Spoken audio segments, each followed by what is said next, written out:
Hello ladies and gentlemen, welcome to this. I'm sure the camera will stop moving soon, but I thought I'd give you my thoughts on the Xbox One, which was announced last night at 3 o'clock in the fucking morning. So, good friend Tanner came over and we thought, you know what, we're going to make a night of it, have some alcoholic beverages, which we did. And by the way, if you're a cider-loving person, go and pick up Savannah Dry or whatever.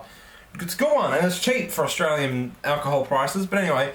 And we thought, we'll stay up, we'll watch it. It starts at 3 o'clock in the morning, and in typical fucking fashion, whenever you want to stay up, you fall asleep. So we fell asleep at like 11:30, woke up at 2:50, watched the fucking thing, really wish I waited. But I will tell you, what's this idiot doing? Yeah, jog on. But what was I going to say? So I thought I'd give you my thoughts. Now I got to preface this by saying I'll probably be a lot less harsh on Microsoft than what I was with Sony, simply because I like, this is not straight, hang on, because, you know, I've kind of given up on Microsoft to do the right thing in terms of video games, so I'm kind of over them. But if it comes down to it, if I had to pick the Xbox or the PlayStation, I'm probably going to pick the Xbox regardless, because it's just, I like the Xbox 360, I'm going to like the Xbox One. So, preface by saying that. Now, what do I think about the console? We'll talk about actually seeing the console because it's right in front of me. It looks fucking big. It looks massive. It is huge. It is humongous, and it comes with a built-in fucking Kinect, which apparently has to be plugged in. Now, they've said a lot of things and contradicted themselves, and news sites are asking questions like always on, used games, downloads, and stuff like this. I'm not going to comment on that because I don't know. I only know a few things, what the press releases tell me. But the Kinect, if you have to have it plugged in all the time, it's getting duct tape over the sensor. I'm never going to use it. I'm paranoid they're spying on me, and I'm paranoid that they're watching me have sexual intercourse with your mother. Which is a bit, you know, if you want to see me having sexual intercourse with your mother, it's called PornTube. Go and have a look at it. But, you know, I don't want them to see it. And it's a bit creepy, and I don't like it. I haven't got enough room. Like, I sit here, the TV is there. I don't want to go Xbox on, I don't want to go Xbox off, I'm happy to use the controller. So, yeah, they announced all their television stuff, don't fucking care, A, because it'll never come to Australia ever, and B, you have to buy another component for it to do that.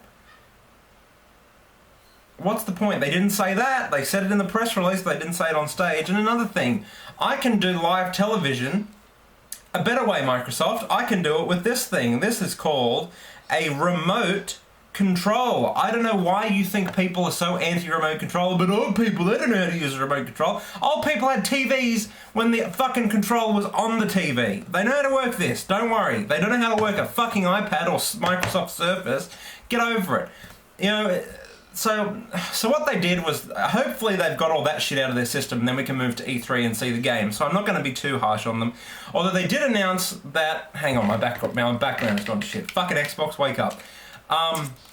They did announce, however, that 15 new games, with 8 of them being new IPs. Why they couldn't have shown some gameplay of one of them, I don't know.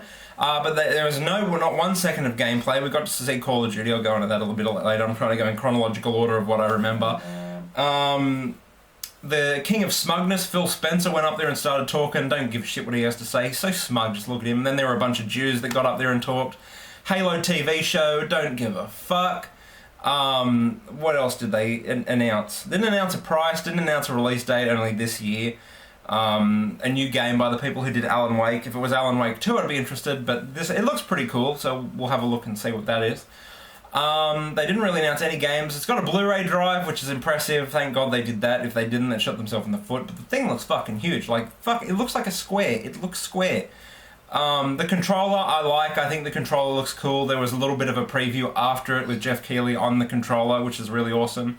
I think it's better than the current Xbox controller, and I think it's better than the PlayStation, which conveniently the current Xbox is better than the PlayStation one, so I don't want a touchpad, I don't want any of this shit. Xbox controller. I'm a bit worried though, because it looked like the controller had a mini USB port. So for those of us with headsets, we're going to have to buy a new headset, and they're going to come out with a dongle thing. Who knows? We'll have to wait and see. But other than that, nothing really impressed me. Like, it was cool to have a look at the thing. It's going to cost a fortune. Not going to get it in the first year, I can tell you that, unless I win the lottery, which I don't play anyway because it's a tax on stupid people. But yeah, and then we got to see Call of Duty. Got to see Forza, or Forza, I don't give a fuck. Could not care less. Got to see some more pre-rendered shit. Pre-rendered shit does not count. I can't play pre-rendered shit. with a controller. I can watch it, I can't play it, don't care, show me gameplay. But hopefully we'll see a lot of that at E3. E3 is going to be a trek again, fucking, all of it starts at like 4 or 5 o'clock in the morning. Oh, it's going to be a big one this year, but it's going to be worth it. That's in 20 days. Then we got to see Call of Duty. Over it. I'm so over Call of Duty. I'm going to buy it. I'm going to play it. You know, we all say, oh, it's going to be shit. We all play it anyway.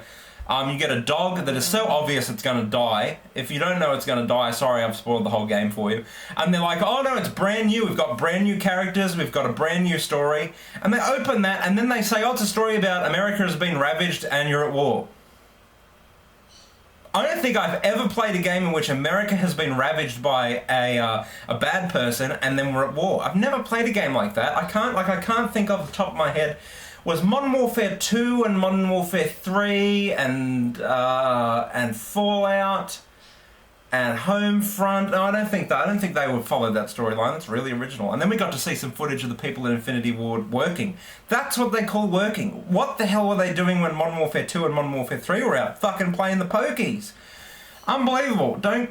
Just show me something cool. And they didn't. They just showed pre-rendered crap. So at this point, if I had to pick purely from a gaming standpoint, and without my biases, which I do have, I can admit, I'd get the PlayStation. But, you know, if you've pre-ordered a $900 console now, you're an idiot. Sorry, but you are. Because you don't know. I mean, yeah, it's going to be awesome. We're all going to buy it down the track anyway. But why do you have to have it at launch? I don't understand. Gamers have too much money, but they whinge about having to spend $5.